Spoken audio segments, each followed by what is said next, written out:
Olá pessoal, meu nome é Paulo Seleguin e eu sou professor aqui da USP de São Carlos. Esse é mais um vídeo da série sobre engenharia aeroespacial e eu quero aproveitar algumas perguntas que vocês têm colocado aqui nos comentários do canal para falar sobre aspectos da mecânica orbital que são fortemente contraintuitivos e até de certa forma surpreendentes e até desconcertantes, eu diria. A pergunta que eu posso dizer que me inspirou a fazer esse vídeo é a seguinte: é possível pular de paraquedas de uma estação espacial em órbita e retornar à superfície da Terra? A resposta pode parecer óbvia, mas cuidado, porque ela é sim, a resposta é sim. Mas é um sim do ponto de vista teórico. A verdade, eu preciso confessar isso, é que da primeira vez que me fizeram essa pergunta, eu respondi na lata que não é possível voltar à Terra usando um paraquedas. Mas depois eu fiquei pensando e percebi que tem muita coisa, muitos aspectos teóricos e práticos por trás dessa questão. Então vamos lá, vale a pena entrar um pouco mais nos detalhes, até porque esses erros conceituais são muito, mas muito frequentes, principalmente em filmes que envolvem voos espaciais. E eu vou comentar alguns desses erros nesse vídeo. Em primeiro lugar, ocorre que a mecânica orbital, ela é governada pela lei da gravitação universal do nosso chefão aqui, você sabe quem ele é, né? Essa mecânica ela é extremamente contraintuitiva, como eu havia dito, ou seja, ela vai contra a nossa intuição ou aquilo que a nossa experiência cotidiana nos levaria a acreditar. Por exemplo, a velocidade com que um corpo orbita a Terra ou qualquer outro planeta diminui com a altitude da órbita. Porém, isso é surpreendente. Para passar de uma órbita mais baixa para uma órbita mais alta, é preciso gastar propelente, gastar energia para acelerar, executando uma manobra de transferência orbital, que no final das contas, vai ter uma velocidade final menor do que a velocidade inicial. Então você gasta energia e ainda termina com uma velocidade final menor. E é como naqueles carros, naquelas corridas de Fórmula Indy, em circuitos ovais. À primeira vista, parece chatérrimo esse tipo de corrida, Mas depois que a gente entende um pouco melhor as dificuldades de se executar uma manobra de ultrapassagem, por exemplo, a gente passa a apreciar e a reconhecer a habilidade de grandes pilotos. E eu me lembro aqui do Brasil, o Emerson Fittipaldi, que foi campeão, e o Hélio Castro Neves, são dois campeões brasileiros e inclusive venceram as famosas 500 milhas de Indianápolis. Então, é natural que pessoas que não tenham familiaridade com a mecânica orbital tenham ideias erradas sobre como as coisas acontecem.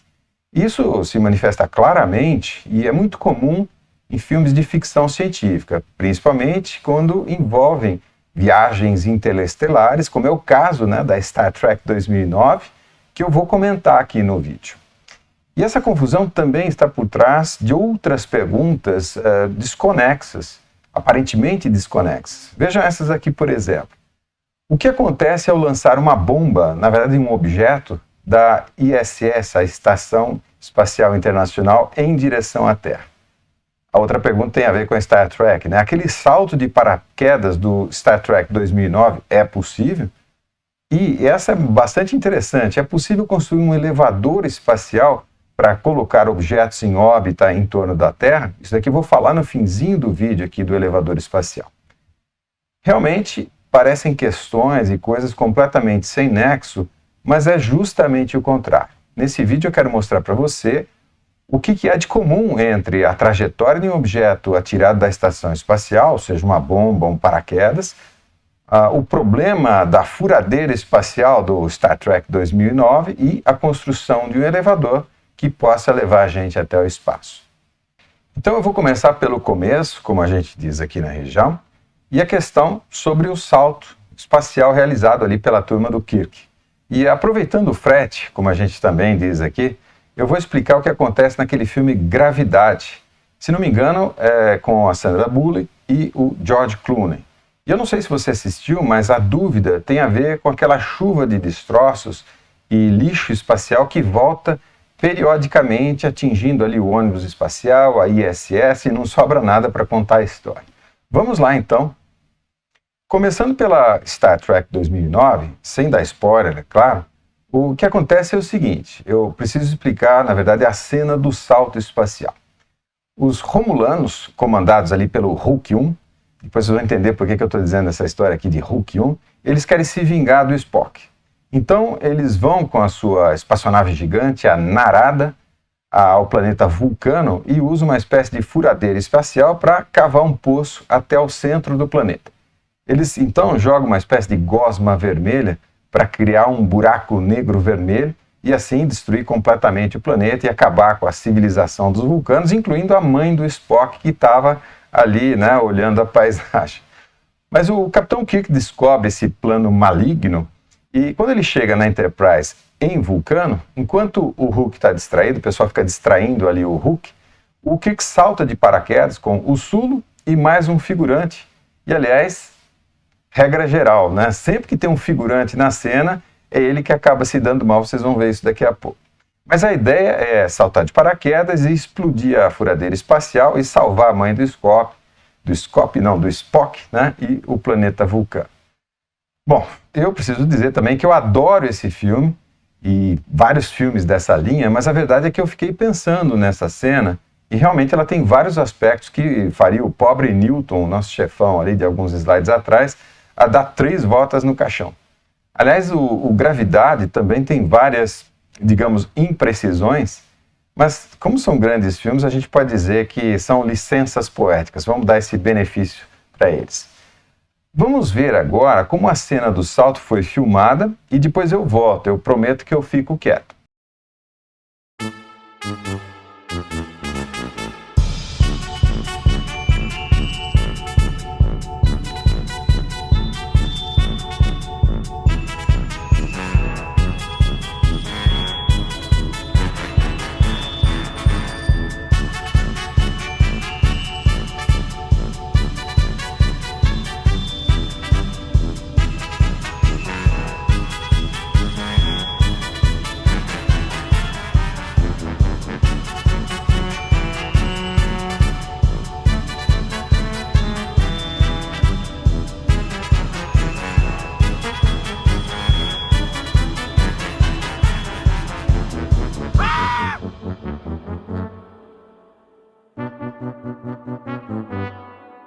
A primeira dúvida que surge na cabeça tem a ver com o posicionamento da espaçonave do Hulk 1, principalmente a sua altitude. O primeiro ponto é que ela precisa estar parada em relação à superfície da Terra, porque se ela estivesse se deslocando em relação ao solo, a furadeira escavaria uma valeta e não um poço, uma espécie de poço estrudado. Uma possibilidade seria assumir uma órbita geoestacionária, e lembra, é geoestacionária, não geossíncrona, não são necessariamente iguais, e nesse caso, a altitude orbital não poderia ser qualquer uma. Ela teria que ser de 35.758 km, aqui na Terra, né? E ainda por cima, não daria para saltar de paraquedas, como a gente viu no trechinho do filme que eu mostrei. Uma forma de estimar a altitude é a partir da curvatura do horizonte.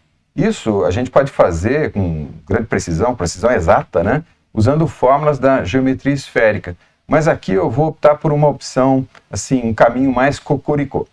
Comparando as fotos da Estação Espacial Internacional com cenas do filme, essa daqui é de uma outra parte que eu vou mostrar daqui a pouco, quando o Hulk 1 vai tentar usar a furadeira espacial na Terra. Mas fazendo essa comparação, a gente pode constatar que as curvaturas são muito semelhantes, muito similares. Então dá para supor que a altitude orbital seja também de 400 km, que é mais ou menos a altitude orbital da ISS.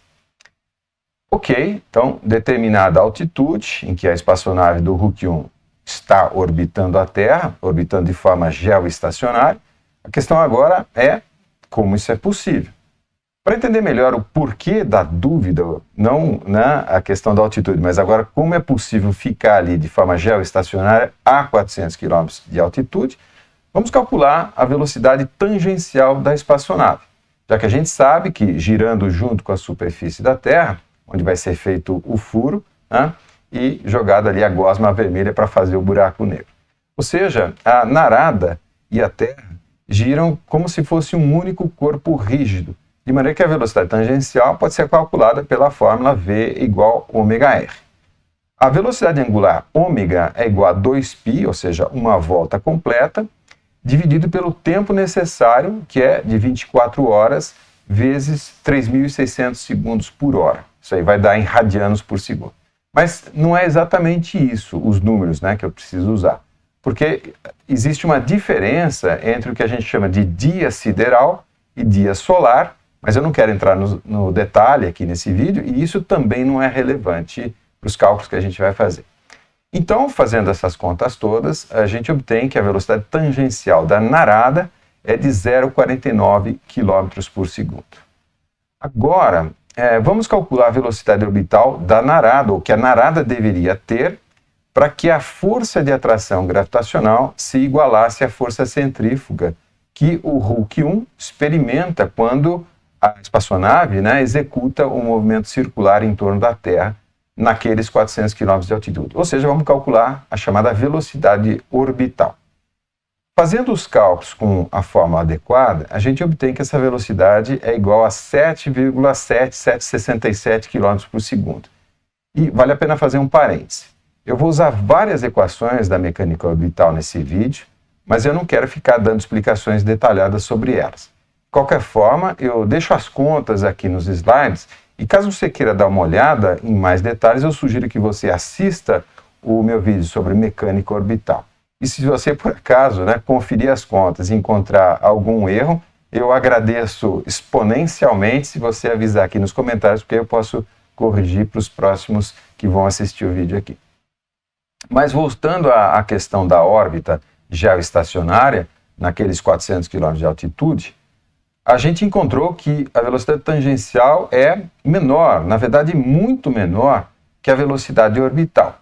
Isso significa que a força de atração gravitacional é muito maior que a força centrífuga. E a conclusão é que a espaçonave do Hulk 1 não está orbitando a Terra no sentido mecânica orbital, né?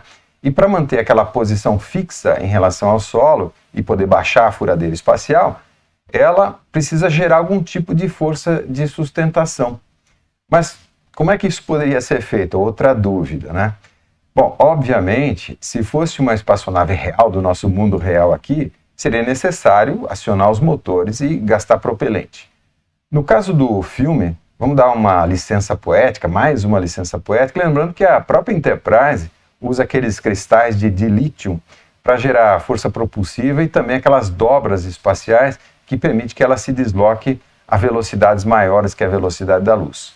De qualquer forma, o fato de estar pairando a 400 km de altitude significa também que é sim possível saltar, né? E como a gente diz aqui, saltar e cair para baixo em direção à Terra, porque justamente a força de atração gravitacional é maior do que a força centrífuga.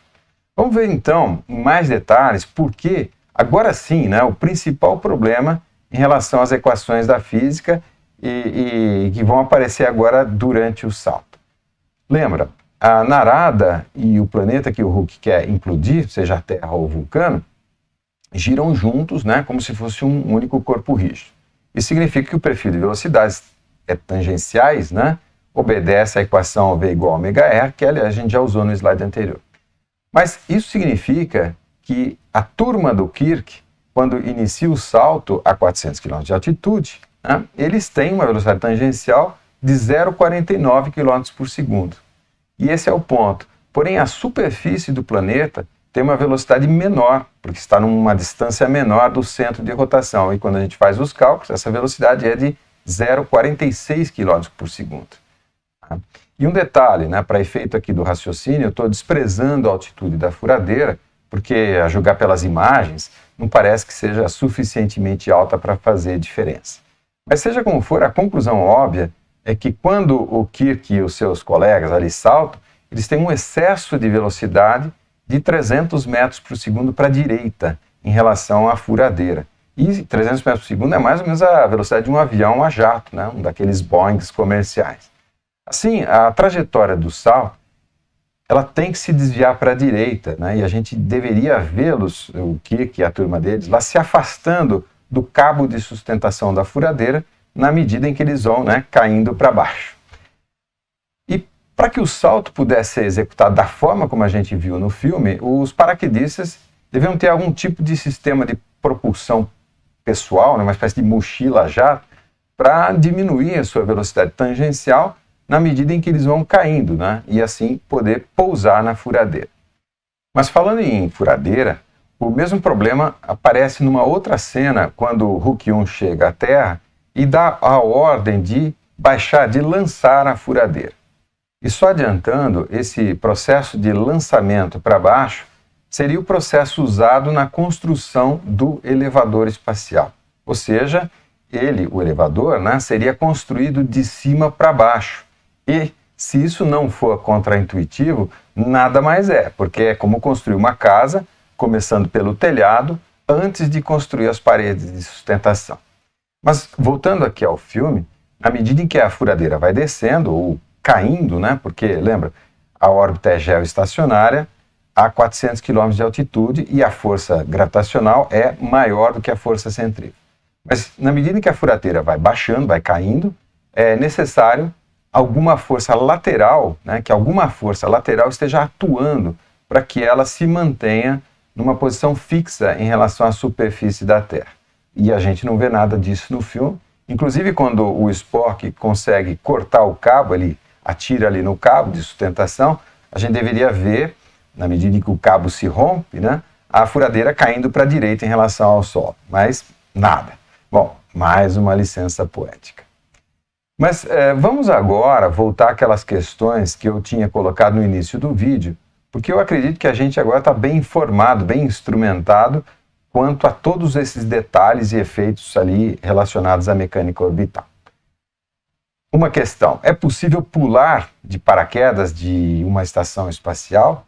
E o que acontece se eu deixar cair uma bomba? A pergunta foi feita na forma de bomba, mas digamos que seja um objeto, largar um objeto da ISS em relação à Terra. No caso da bomba, se eu simplesmente deixar cair, a verdade é que ela não cai para baixo, né? Não cai para baixo, porque esta é uma órbita, a bomba, está em órbita junto com a estação espacial. Mas se a gente lançar, ou seja, se ela tiver alguma componente de velocidade na direção vertical para baixo, inicialmente ela vai parecer que cai, do ponto de vista do astronauta que ficou na estação, porque os dois se movimentam na horizontal com a mesma velocidade.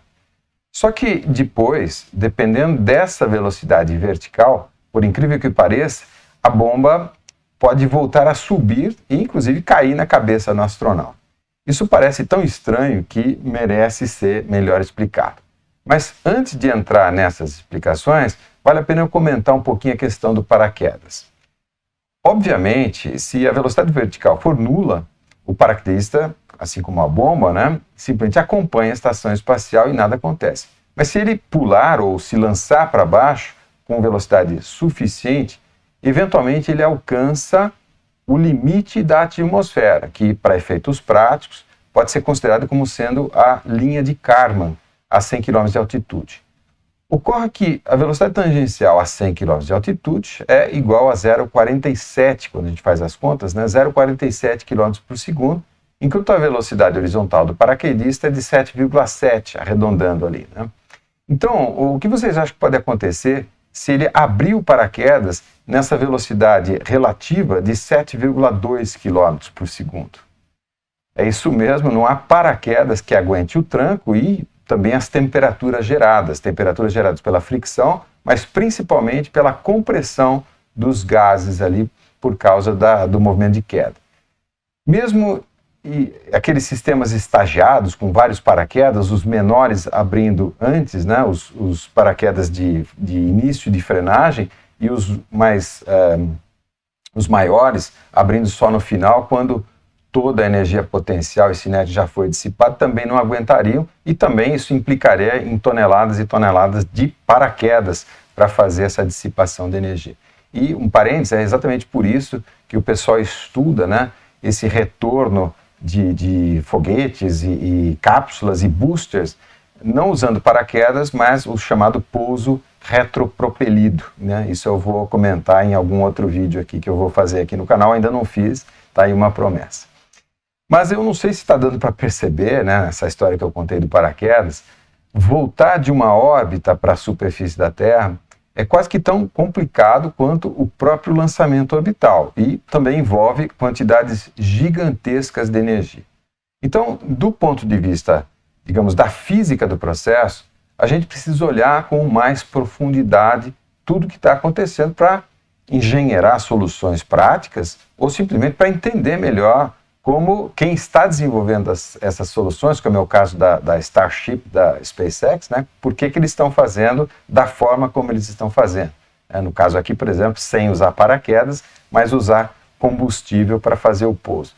Posso adiantar aqui, né, na verdade, é que em termos de massa, o que você precisaria de massa de paraquedas para pousar uma espaçonave como a Starship da SpaceX, por exemplo, é muito maior, uma massa muito maior de paraquedas do que massa de propelente. Então, a coisa vai por aí mais ou menos. O problema todo gira em torno do fato de que esses fenômenos da mecânica orbital são contraintuitivos. Essa palavra contraintuitiva eu já usei umas 20 vezes aqui nesse vídeo, mas esse é realmente o ponto central. Por exemplo, quando a gente lança um objeto em direção ao centro da Terra, partindo de uma determinada trajetória orbital, o que acontece é que a gente está inserindo esse objeto em uma nova trajetória, que naquele instante do lançamento tem a mesma posição radial e angular. Essa nova trajetória é essa elipse vermelha que eu estou mostrando aqui com o mouse. Bom, inicialmente, né, a velocidade radial é tal que o objeto começa a cair em relação ao perigeu, ao seu perigeu, ponto mínimo, né, de distância mínima e velocidade máxima, e mais ou menos aqui no desenho onde eu estou mostrando. E depois o objeto volta a subir em direção ao apogeu, onde a velocidade orbital é mínima e a distância é máxima. O interessante dessa história é que, do ponto de vista do astronauta que ficou na órbita original, essa trajetória amarela aqui que eu estou mostrando, o objeto lançado, aquela bomba, né, inicialmente cai em direção à Terra, mas depois a bomba volta a subir, alcança uma altitude orbital maior que a altitude original e depois volta. Ou seja, se fosse uma bomba e se a velocidade de lançamento fosse insuficiente para alcançar o limite da atmosfera, a verdade é que essa bomba voltaria a cair na cabeça do astronauta, o que é bem feito, né? Quem mandou ficar jogando bomba na cabeça dos outros? Mas esse, digamos, drama, né, é exatamente o problema central do filme Gravidade, que eu vou comentar daqui a pouco. Só que para realmente entender o problema, inclusive a questão dos períodos orbitais das duas trajetórias, que vai ser importante no filme, a melhor maneira é através das equações da mecânica orbital. Porém, o meu foco nesse vídeo são as interpretações e não o desenvolvimento e aplicação da teoria propriamente dita. Então, eu vou apenas apresentar o formulário e deixar os cálculos todos feitos aqui nos slides para você poder pausar o vídeo e dar uma olhada em mais detalhes, se esse for o seu desejo.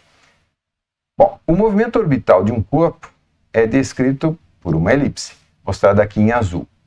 Num determinado ponto da órbita, definido pela posição radial r e posição angular θ, o corpo tem uma velocidade v tangente à elipse, tangente naquele ponto. E essa velocidade, a velocidade v, tem componentes transversal, vt, estou indicando por vt, e uma componente radial, indicado por vr, mostradas aqui em azul. Segundo Kepler, a gente pode expressar a posição radial em função da posição angular através da equação polar de uma elipse, essa equação aqui. Sendo que a elipse pode ser caracterizada por vários parâmetros, por exemplo, a sua excentricidade, os raios do periastro e do apoastro, RP e RA, nessas posições aqui e aqui, ou ainda pelo seu semi-eixo maior, que é, na verdade, né, como a própria definição diz, a média aritmética do RP e do RA, conforme mostrado aqui na fala. Já a dinâmica do movimento foi explicada por Newton, governado pelas leis de Newton, de forma que a gente pode calcular, por exemplo, o momento angular da trajetória, multiplicando a velocidade transversal pelo raio aqui. Esse parâmetro também é conhecido como velocidade areolar, que o Kepler constatou empiricamente, né, ser constante. Isso é o princípio da conservação da quantidade de movimento. Mas o Kepler fez essa constatação de forma empírica, como eu havia dito, usando observações dos planetas aqui do nosso sistema solar, a partir de dados extensivos, uma base de dados enorme levantados pelo Tycho Brahe. A explicação vem do Newton, na verdade, né? É que essa quantidade, a quantidade de movimento, ela é constante porque não há dissipação de energia. A energia também se conserva, a menos que a trajetória intercepte a atmosfera, como numa reentrada orbital aqui na Terra ou em qualquer planeta que tenha uma atmosfera. É o procedimento que a gente chama de aerofrenagem. Mas, falando em energia, a energia mecânica específica pode ser calculada somando-se o termo cinético, o meio de V² aqui, ao termo de energia potencial gravitacional, dado pela constante gravitacional, G, multiplicado pela massa do planeta central, que é o M. E isso tudo dividido pela distância. Tá? Bom, às vezes confunde ali esse sinal de menos, mas ele é simplesmente para que a derivada do potencial gravitacional em relação ao raio resulte na força de atração gravitacional. Ou seja, quando a gente deriva o termo menos 1 sobre R em relação a R, a gente obtém o 1 sobre R ao quadrado da lei de Newton, né, da lei da gravitação universal. E as duas últimas equações que a gente vai usar nos próximos slides são a equação do período orbital, em função do semieixo maior e do parâmetro gravitacional do planeta. Às vezes nas fórmulas aparece como μ, às vezes simplesmente como Gm, sendo que m, né, é a massa do planeta central ali. Pode ser Marte, pode ser a Terra, pode ser o Sol, por exemplo. E a outra fórmula é a equação de cálculo da velocidade numa determinada posição radial da órbita aqui. Agora sim, nós temos todas as ferramentas para analisar em detalhes o problema do lançamento de um objeto em direção à Terra. Começando pela órbita da estação espacial, a gente já tinha calculado que a velocidade era de 7,67 km por segundo e, considerando que ela está numa órbita circular, a sua velocidade radial é obviamente igual a zero. A velocidade transversal, então, é igual aos mesmos 7,67 km por segundo. Um detalhe aqui dos meus slides, eu registrei tudo com várias casas decimais, caso você queira refazer todos esses cálculos, o que eu recomendo fortemente. Bom, nesse caso, o semieixo maior, o perigeu e o apogeu são iguais, porque justamente a órbita é circular, a velocidade é a mesma, o momento angular e a energia da órbita, a energia específica da órbita, estão calculados aqui. E um parâmetro que vai ser importante daqui a pouco é o período orbital, que, aplicando a fórmula, a gente obtém 92,4 minutos, mostrado aqui. Agora, vamos supor que a gente lance um objeto em direção ao centro da Terra a uma velocidade de 100 metros por segundo. 100 metros por segundo é mais ou menos a velocidade de voo de um pequeno avião a hélice, né? Ou de uma bola de golfe naquela tacada inicial mais longa. Tá?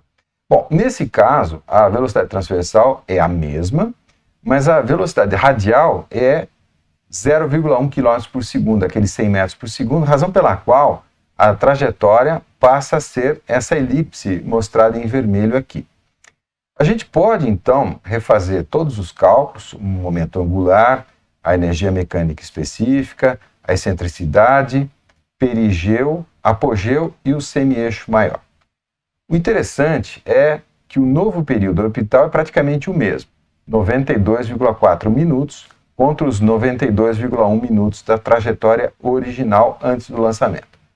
Outro parâmetro importante é que nesse lançamento de 100 metros por segundo, o que seria o afundamento mínimo visto do ponto de vista da trajetória original é de 87 km. Portanto, insuficiente para alcançar o limite da linha de Kármán e ser capturado pela atmosfera terrestre. E é por essa razão que eu havia dito anteriormente que quem lança a bomba vê ela inicialmente caindo, mas depois subindo acima da órbita original e voltando a cair na sua cabeça. Bom, isso é exatamente o drama, o problema principal do filme Gravidade.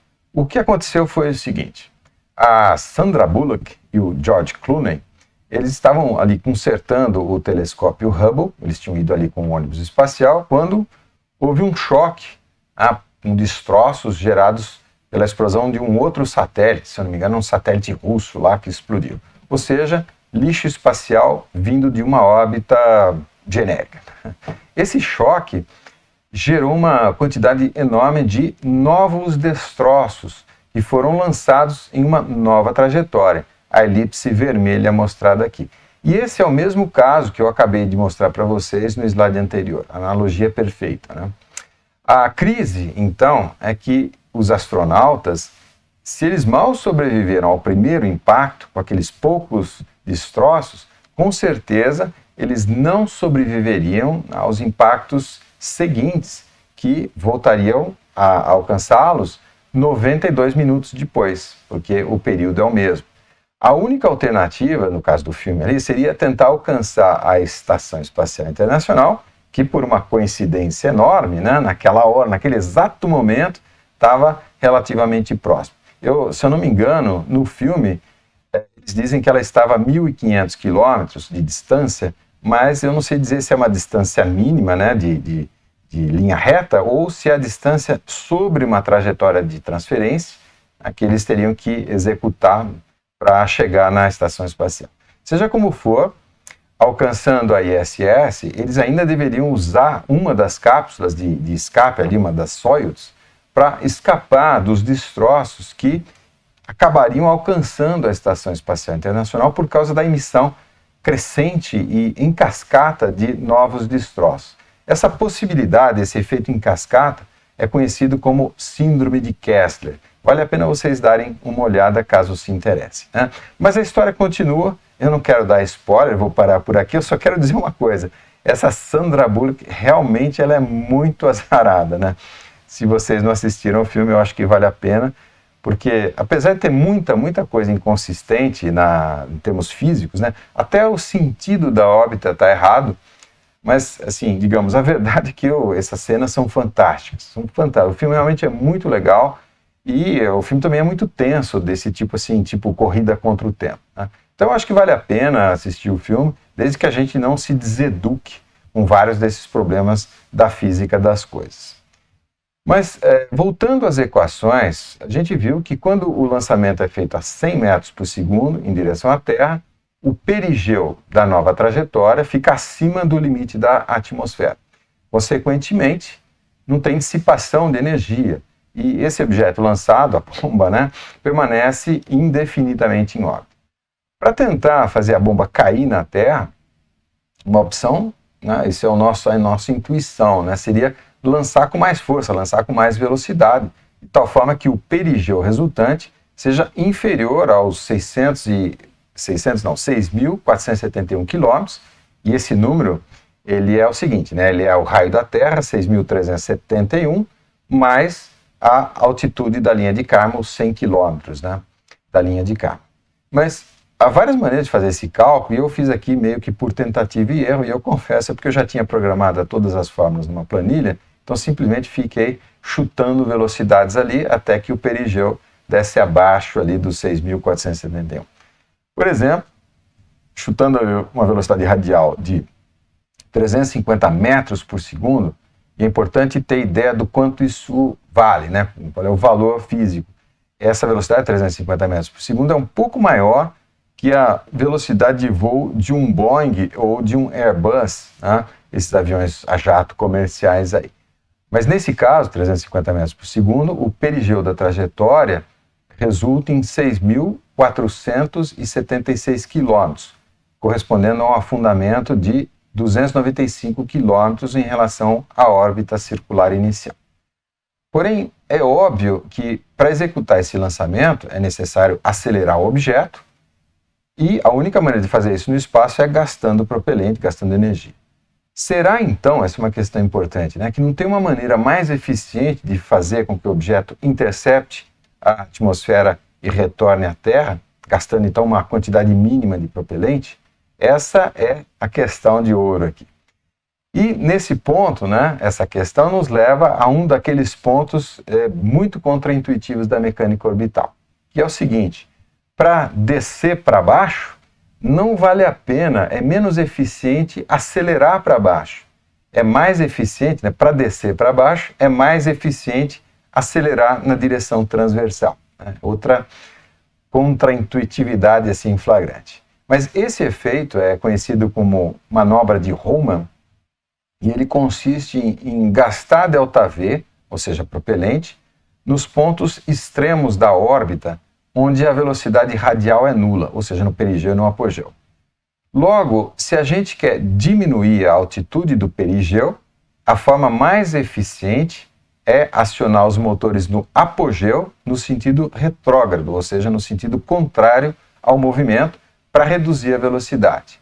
E o contrário também é verdadeiro. Se o objetivo é elevar o apogeu, a melhor forma é acionar os motores no perigeu para aumentar a velocidade.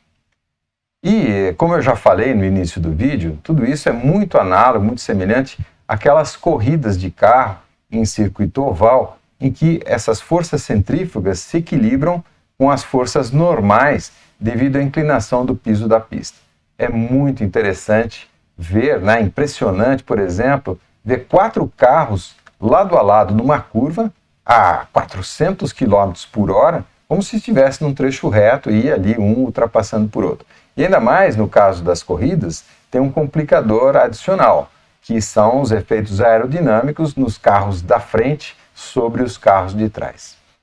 Bom, mas voltando aqui à mecânica orbital, para exemplificar essa manobra de Hohmann, vamos então considerar o mesmo ΔV do primeiro exemplo, ou seja, aqueles 100 metros por segundo, mas dessa vez no sentido retrógrado. Nesse caso, a velocidade radial permanece igual à velocidade da órbita circular, ou seja, igual a zero, né?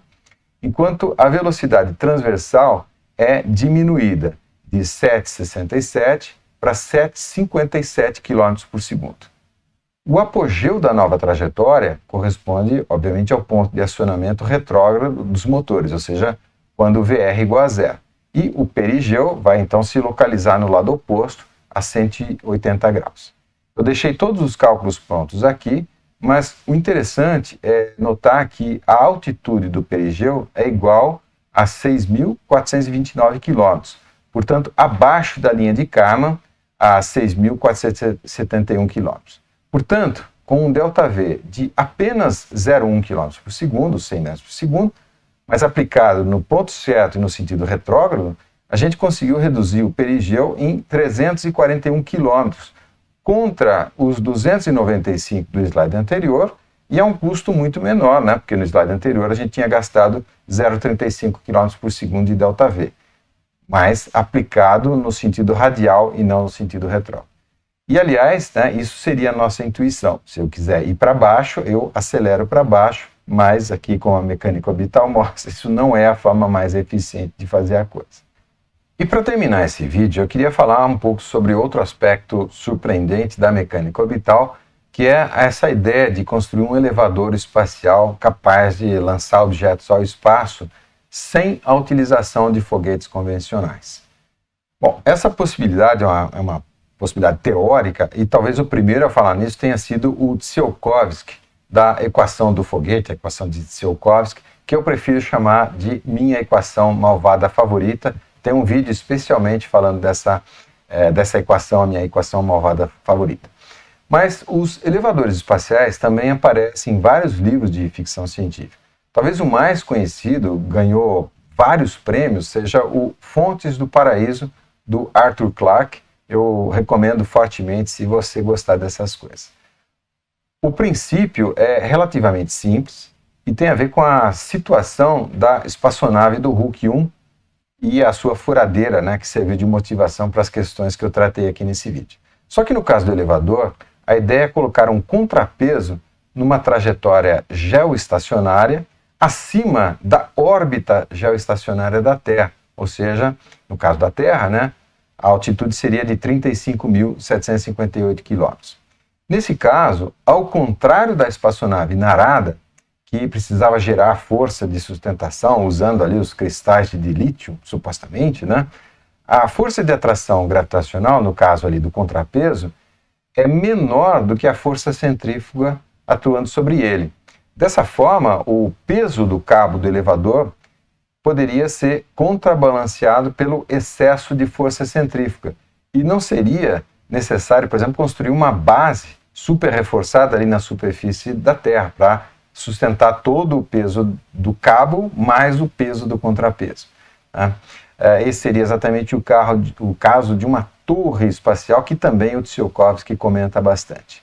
Mas, do ponto de vista teórico, isso é perfeitamente possível e existem, inclusive, iniciativas empresariais no sentido de se desenvolver várias das tecnologias necessárias, por exemplo, cabos de nanotubo de carbono, por exemplo, né?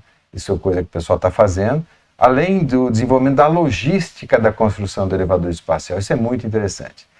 E é o caso, tem uma empresa japonesa chamada Obayashi Corporation, nome completo, né? E eles têm vários planos, inclusive de iniciar a construção de um elevador em 2050. E o interessante, né? A primeira providência, a primeira etapa dessa construção seria capturar um asteroide do cinturão de asteroides que fica ali entre Marte e Júpiter para servir de contrapeso do elevador e, inclusive, o material para construir o cabo seria extraído ali do próprio asteroide. Supostamente, é fácil fazer as contas, na verdade, né? Isso seria muito mais eficiente, muito mais barato do que lançar toneladas e toneladas de peso morto a partir aqui da superfície da Terra. A gente vive no fundo de um poço gravitacional, então a sair desse poço aqui e alcançar uma órbita elevada, né? Geoestacionar uma órbita elevada, isso realmente exige muita energia. Mas nesse caso, né, do elevador, as vantagens são muitas e evidentes, principalmente a redução em várias ordens de grandeza do custo de lançamento orbital, o que, por sua vez, revolucionaria a exploração do espaço e, possivelmente, possibilitaria a própria colonização do sistema solar. Bom, pessoal, é isso. Eu espero que vocês tenham aproveitado esse vídeo e eu agradeço as perguntas e sugestões que vocês têm colocado aqui nos comentários. Isso fornece bastante material para eu fazer os vídeos aqui. Feito então, até mais, até o próximo vídeo.